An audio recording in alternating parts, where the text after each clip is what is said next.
As the Taliban consolidates their control of Afghanistan, they are selling themselves as a new, more moderate group that will respect women's rights and not retaliate against Afghans who fought against them.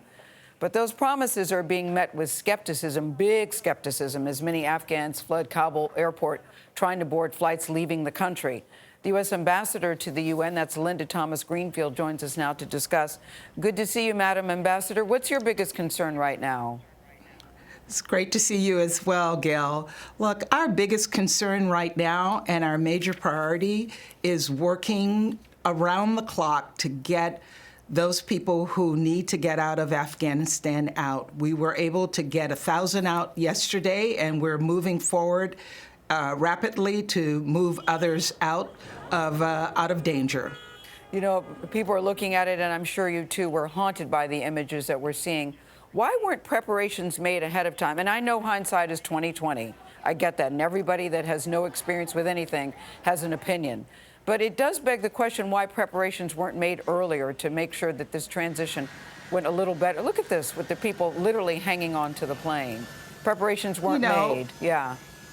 Gayle, absolutely preparations were made. We did contingency planning, but none of us can appreciate what happens when the end of a civil war takes place and the victors enter the city.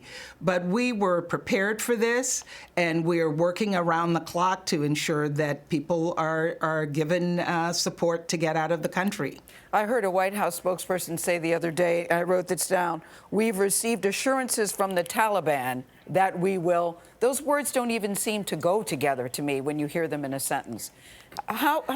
What stock are you putting in what the Taliban is saying? We have changed. We're encouraging women to join the government. There will be no retaliation against any of the Afghan people who have worked with the U.S. How are you viewing that? You know, we have to see what they do.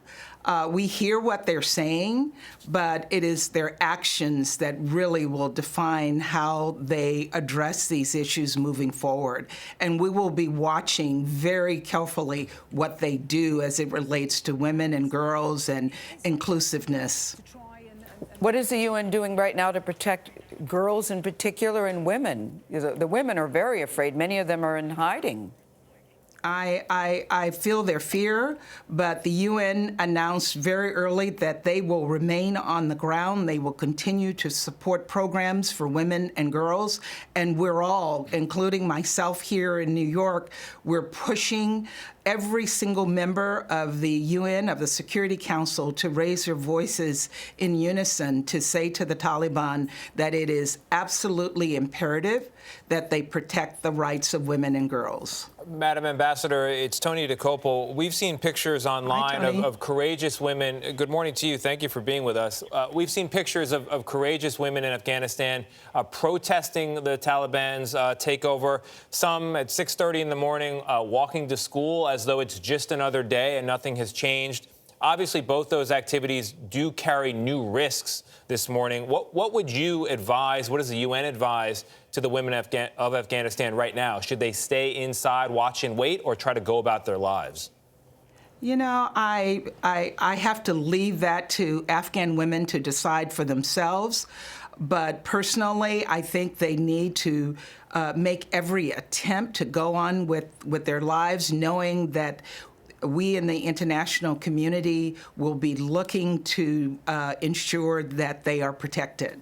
Are you talking with representatives in the region?